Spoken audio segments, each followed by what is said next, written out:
नमस्कार दोस्तों, एक हफ्ते की खास और रोचक खबरें लेकर हाजिर हूं मैं एक बार फिर से।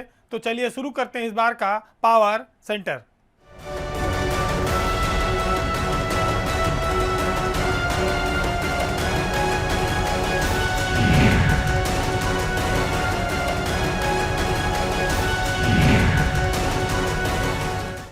उत्तर प्रदेश जैसे विशाल राज्य में जहां उद्योग कम है, आर्थिक समस्या है, वहां पर सरकारी तंत्र में जहां जितना पैसा है वहां उतना बवाल है। पिछले दिनों उत्तर प्रदेश का पीडब्ल्यूडी महकमा बेहद चर्चित रहा। क्यों? क्योंकि तबादलों में बहुत भारी वसूली की गई। यूपी का जो पीडब्ल्यूडी है वो सबसे ज़्यादा पैसे वाले महकमों में गिना जाता है। उसकी डिमांड है। तबादलों में भ्रष्टाचार से इस महकमे के चेहरे पर इस बार तारकोल से भी ज़्यादा कालिख लग गई है।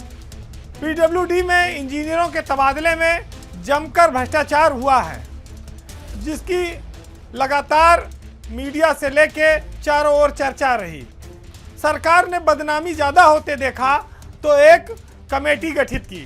मुख्यमंत्री के निर्देश पर एपीसी मनोज कुमार सिंह की अध्यक्षता में वो कमेटी बनी और उसमें मेंबर बनाए गए प्रमुख सचिव आबकारी संजय भूस रेड्डी। इन दोनों की जांच रिपोर्ट जब आई तो एक एक करके पीडब्ल्यूडी महकमे में विकेट गिरने लगे, हंगामा मचने लगा, भूकंप आ गया।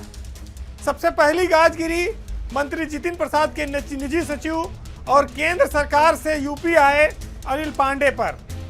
पांडे जितिन प्रसाद के बेहद निकट व्यक्ति थे, जिनको दिल्ली से यूपी प्रतिनियुक्ति पर लाया गया था।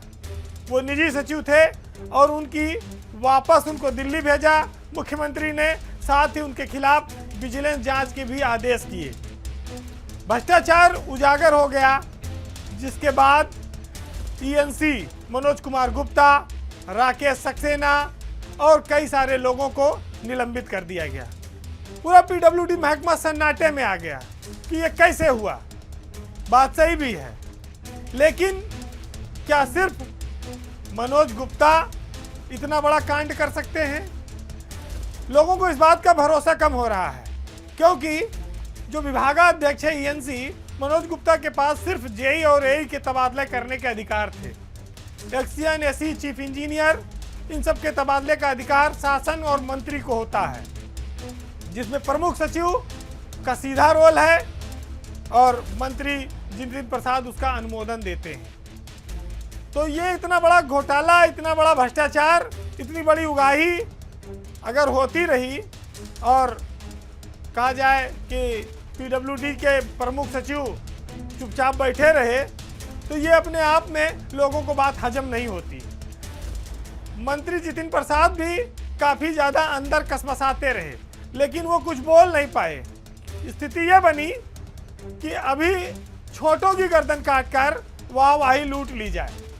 आगे जब प्रमुख सचिव नरेंद्र भूषण और जितिन प्रसाद का नंबर आएगा तो ये समय तय करेगा और बीजेपी का नेतृत्व। बवाल लखनऊ में होता है, फैसले दिल्ली में होते हैं, लिहाजा बहुत सारे लोग इसका फायदा भी पा जाते हैं। अब आप देखिए कि पीडब्ल्यूडी महकमे में घोटाला भ्रष्टाचार हुआ कैसे। तारकोल का महकमा है, काजल की कोठरी कहा जाता है। पैसों की बरसात है, एक एक पद के लिए कई कई दावेदार होते हैं।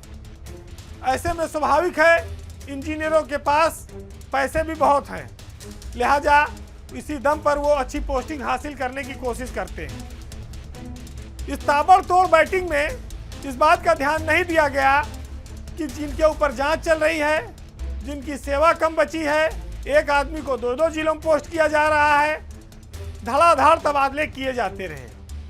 या यूँ कहा जाए अंधेर गर्दी मची रही। लेकिन मीडिया में मामला उछला तो पूरा विभाग बैकफुट पर आ गया। फिलहाल सरकार ने नीचे के स्तर पर तो कार्रवाई की दी है, लेकिन लोग ये जानते हैं कि भ्रष्टाचार की गंगा हमेशा ऊपर से नीचे की ओर बहती है। और अगर मंत्री और प्रमुख सचिव पर लगाम ना हो तो नीचे के में आप बांध बनाकर कितनी देर तक पानी रोकेंगे। ये भ्रष्टाचार का पानी है, ये बड़े बड़े पुल को भी गिरा देता है। अब ये देखना होगा कि केंद्रीय नेतृत्व की शक्ति और मुख्यमंत्री योगी आदित्यनाथ की कार्रवाई क्या रंग लाती है।